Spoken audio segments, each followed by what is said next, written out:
Oke. Halo. Halo. Coba Bang dengerin dulu. Kan aku Udah dengerin. tadi, makanya aku nyuruh bawa ke sana.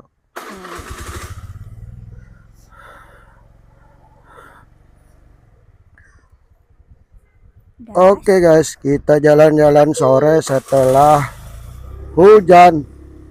Kita mau ke Mandi Angin, makan Itu videonya terlalu nunduk. kena setengah. Kita mau ke Mandi Angin, makan sate, Ayam. sate menjangan.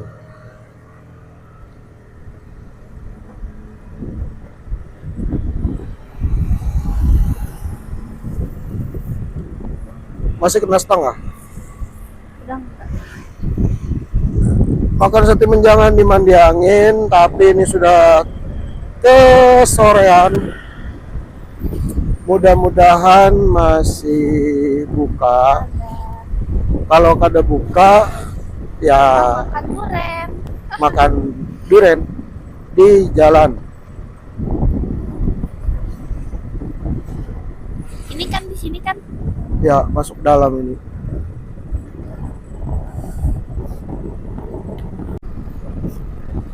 Oke, kita mau bahas apa ini?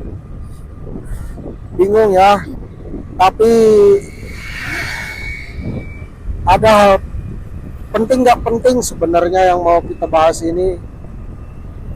Di awal tahun 2025, Kalimantan Selatan bisa saya katakan berduka ya. Kenapa? Karena baru aja ya dalam beberapa hari ini terungkap satu kasus, yaitu kasus tentang pencabulan di salah satu pesantren. Awal tahun yang sangat saya nggak bisa mau ngomong kasar, tapi ya mau gimana ya. Kalian bisa search di Google atau apapun itu media sosial ya. Lagi viral-viralnya satu ustadz atau yang saya baca sih pimpinan pondok pesantren ya. Dia tuh penceramah kan sih Din? Ya, dia mencabuli 20 santri guys. Waduh, 20 santri dari 2019 ya. Menurut informasi yang saya baca di media sosial dan juga berita-berita ya. Nanti saya kasih lihat beritanya. Oh di sana kayaknya hujan deh. Enggak, cuman kabut.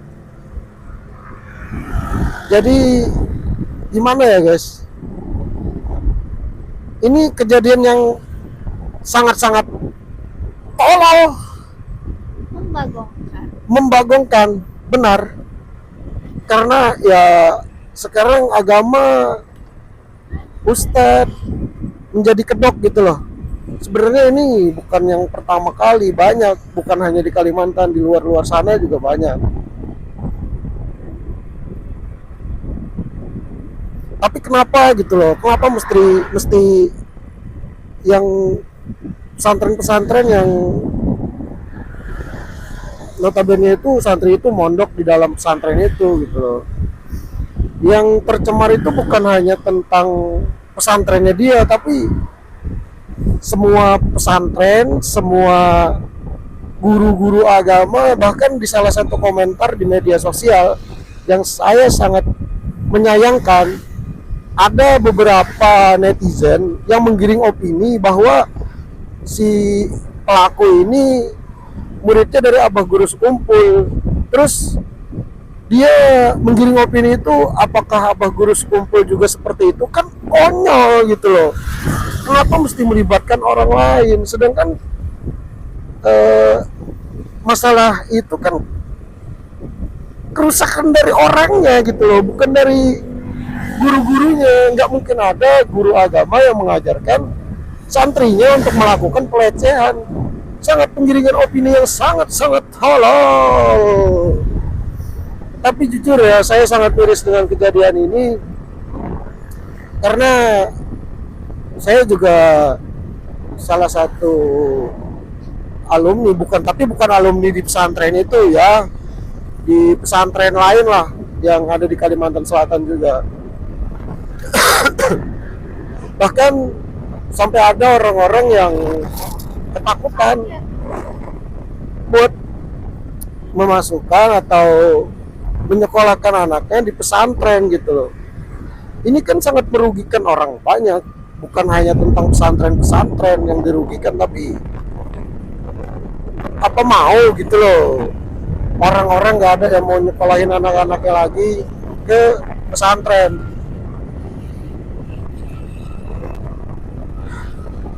Tapi ya harapan saya sih semoga tidak ada lagi ya, dengan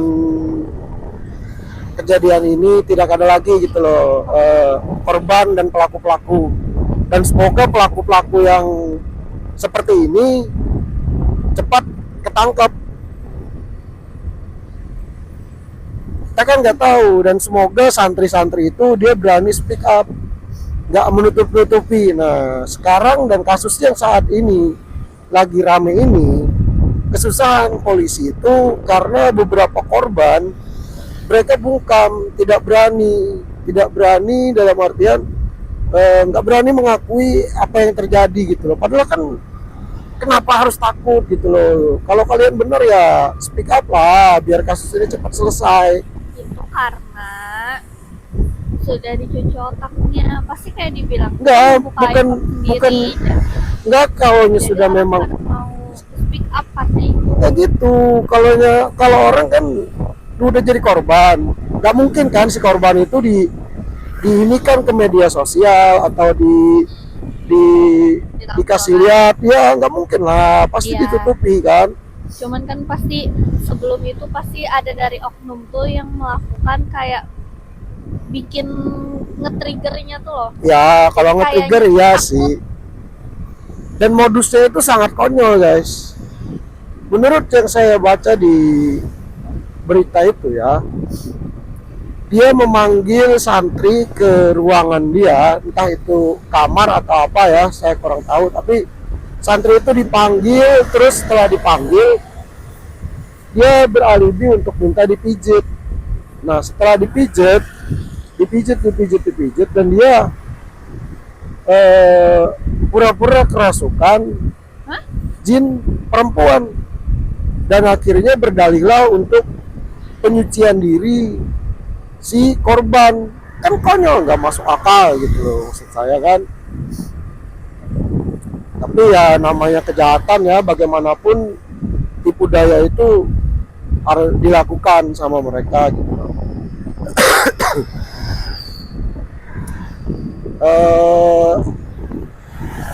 Yang saya masih bingung itu beberapa berita ada yang bilang korban itu perempuan, ada juga yang bilang laki-laki. Tadi masih simpang siur, tapi yang saya tahu sih laki-laki korbannya itu laki-laki gitu loh.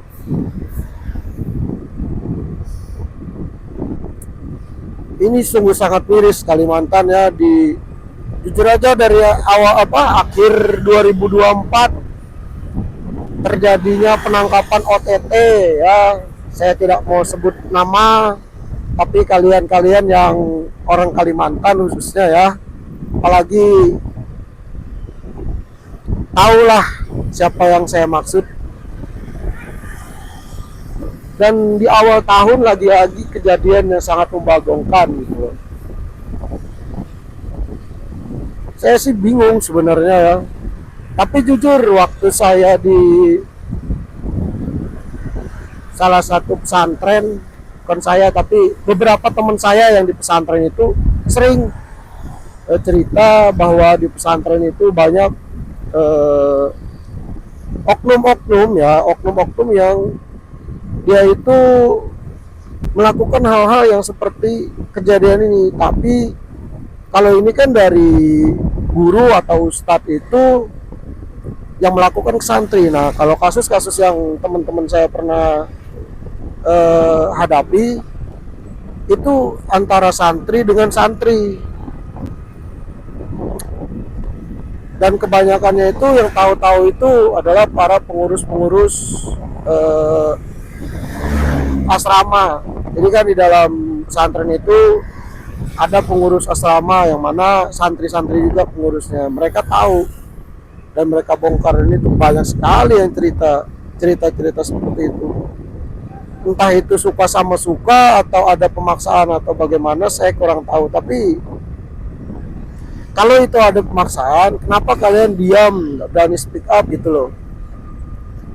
Tapi ingat, untuk bapak-bapak, ibu-ibu yang ingin menyekolahkan anaknya atau adiknya ke pesantren, jangan takut. Masih banyak pesantren-pesantren yang bagus lah istilahnya.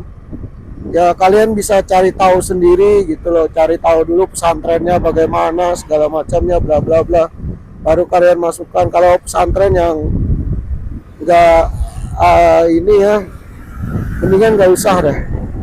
Tapi ya itu tadi, karena berdalih dengan agama, kita bingung mau membedakannya mana yang pesantren yang bener-bener pesantren gitu, mana yang begitulah. Saya jujur, saya sangat-sangat miris mendengar berita ini. Tapi ya mau bagaimana lagi kan, semua sudah terjadi, kita nggak bisa, jangan digas, kita nggak bisa Di pinggir sungai. melawan atau bagaimanapun itu ya. Kita hanya cuma bisa, Airnya deras sekali. Di sungai ini ada buaya nggak? nggak tahu. Kita hanya bisa memberikan reaksi apa yang kita mau sampaikan gitu. Tapi status pelaku sudah terdakwa dan sudah dilandang di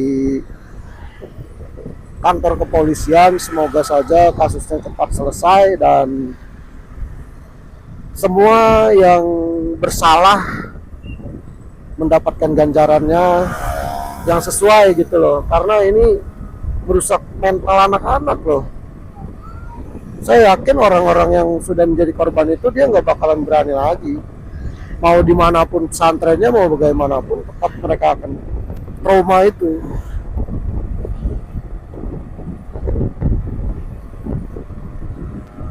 Ya saran saya sih untuk orang-orang yang pernah tertindas seperti itu, semoga mereka berani speak up gitu loh. Jadi nggak ada lagi korban yang berkelanjutan dan segala macam. Tapi daripada kita pusing mikirin itu ya, lebih baik kita menikmati perjalanan di sore hari yang hujan ini ya.